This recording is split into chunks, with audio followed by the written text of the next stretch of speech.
Hi weaving friends. Recently I've been posting a little bit on Facebook about fixing up yarn spaghetti, yarn mess problems that are typically caused by my daughters.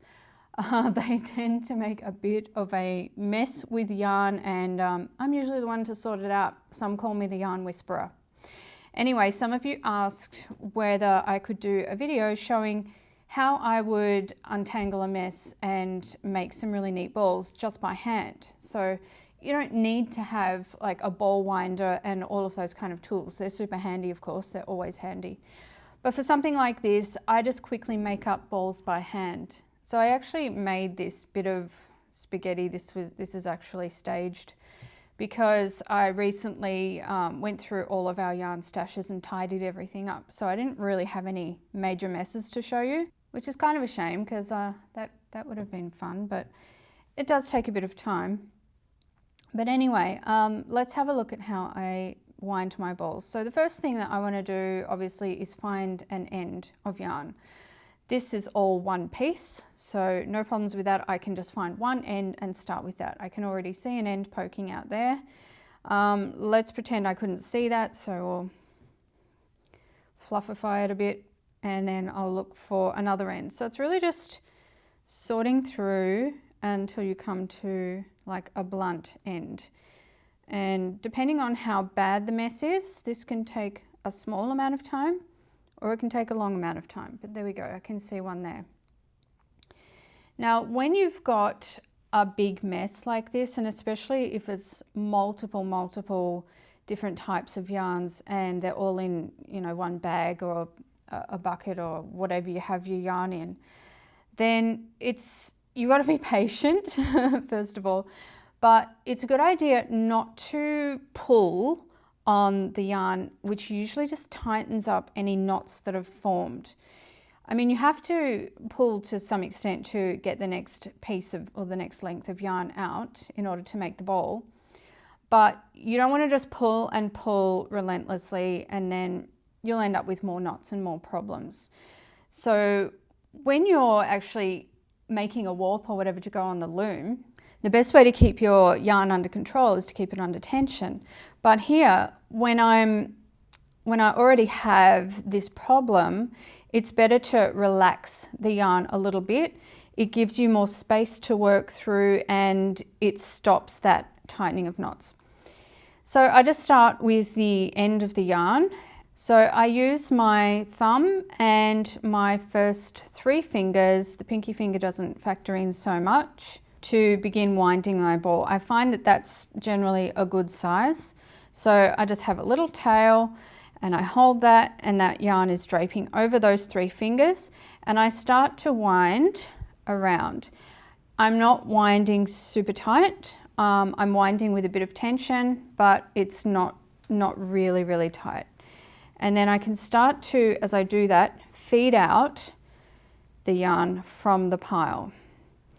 So I'm going to go around the fingers for a little while. See how I'm kind of dealing with that loosely? I'm not pulling on it to tighten it up at all. And you want the yarn around your fingers to be firm enough to be neat, but not so firm that it's going to be hard to get off your fingers. Okay, so you can see here that I don't seem to have any real knots, but I do definitely have tangles. And I'm taking it all in the one direction and trying to keep it fairly orderly. And building up a little bit of a band, I guess. And then just gradually feeding off more of that yarn as I go.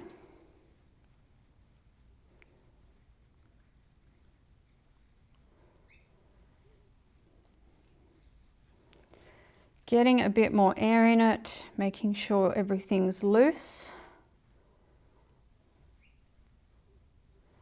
Now, as I continue to wind, I'm starting to put a bit of an angle on it, but not so much that it's going to slip off the edges of my fingers.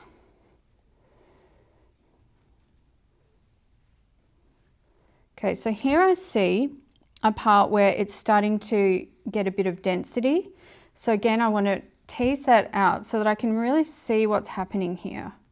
So now when I tease it out, I can see things like the yarn has wrapped over this piece of yarn that I'm feeding off at some point, and that's causing that kind of snaggy mess. So see how I'm starting to get a bit of an angle on that? That's in preparation for it to come off my fingers. So I don't want it falling down the sides like that.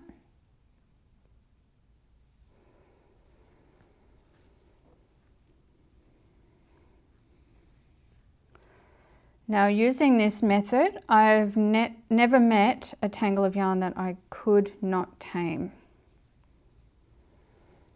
And that's why they keep coming to me with their problems. Mum, can you undo this? Okay, I've got a bit of a build-up on my fingers there now. It's like a nice little nest of yarn. I'm not going to measure for thickness or anything, but you can probably get a fairly good idea from what you can see.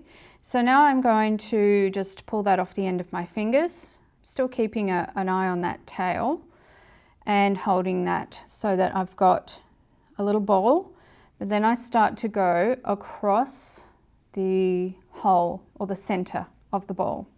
And again, I'm not changing my tension to go any tighter at this point. What I'm doing is I'm getting more intentional about laying the yarn sort of side by side to start to form some direction so that it's not all going to be falling off in different directions.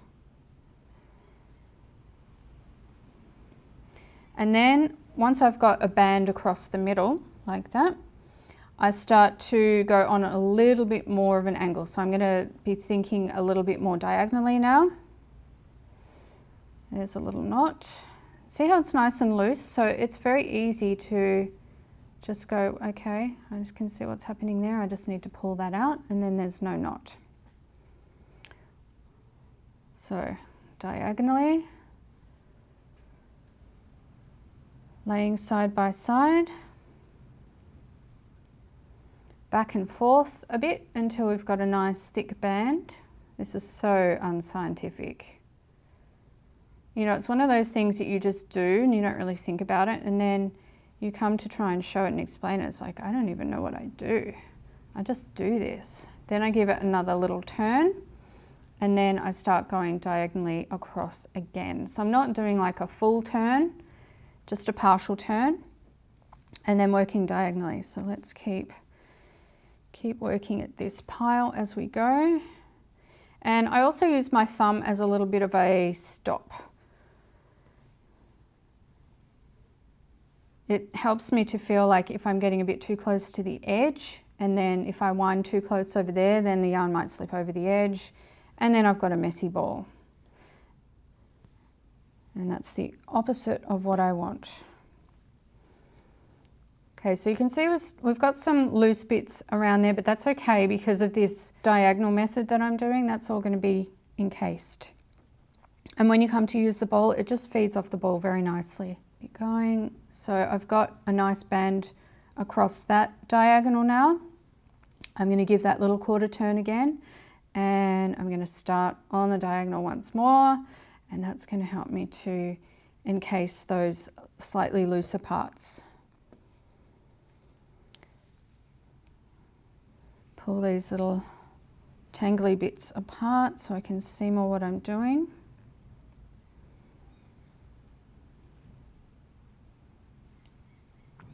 Sometimes you might have like big loops developed and you need to take the ball through the loops in order to get out the knot.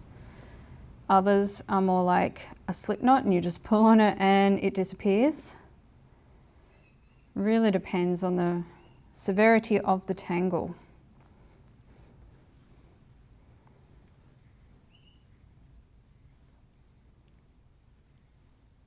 Okay, I've got another nice band there, so I'm going to do the quarter turn again and start going across.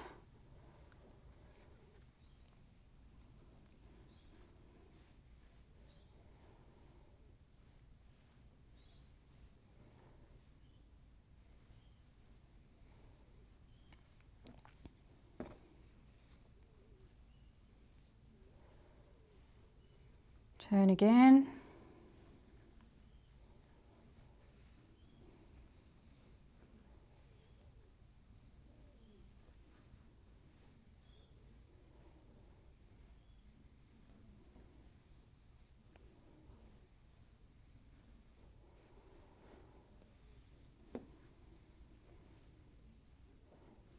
You can absolutely speed me up at this point if you are finding this a little dull to watch in real time.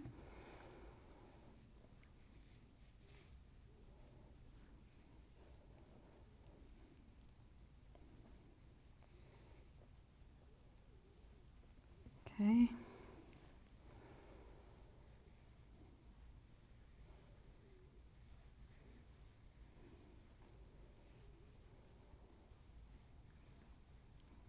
Quarter turn.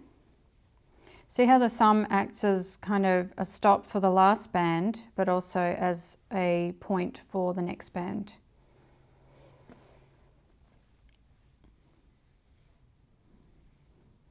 And then around the back of the ball at this point, I've got my other fingers, and with my pinky and this finger, I can kind of feel where the band is, and I can feel if it's going like too close to the edge of the ball so that it will slip off.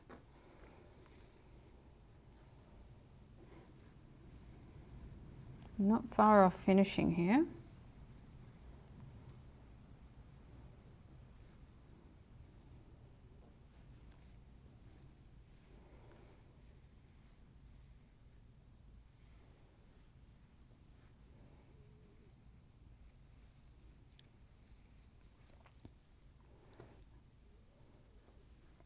Another quarter turn, I think. There we go. And keep going.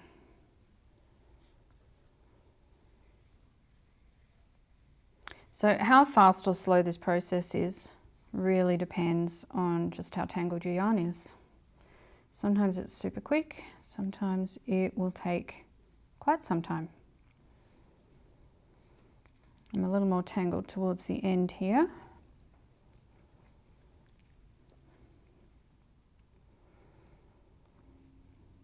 But everything's still nice and loose, so I'm just working at it bit by bit.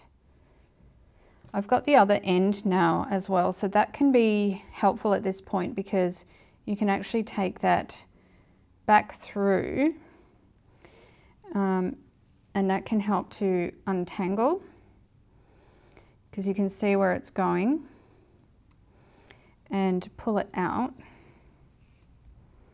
Nope, that's not it, I lost it.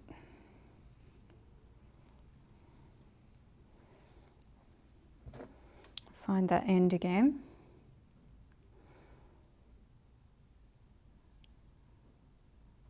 Let's see exactly where it is. I think that's it there. And then, yeah, that just helps to free up the last bit. All right, where were we? Back to the ball. Another quarter turn.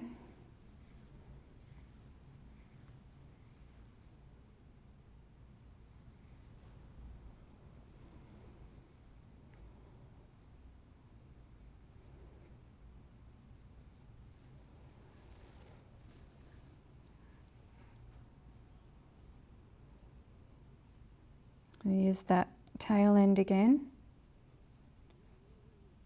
to get this last bit of knot out. Lovely.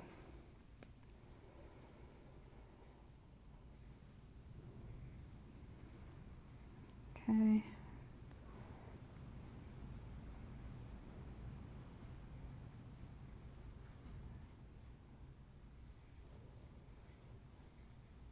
And that is about it. So you have a neat, compact little ball that is going to stay in a bowl until you want to use it. If you wanted to tuck the tail end in, you could just select an appropriate place for that just by pulling it around and tucking it in somewhere. Just make sure you can find it again. Better to leave the tail slightly visible at least. And yeah, that's about it. So I hope that was helpful. And until next time, happy weaving.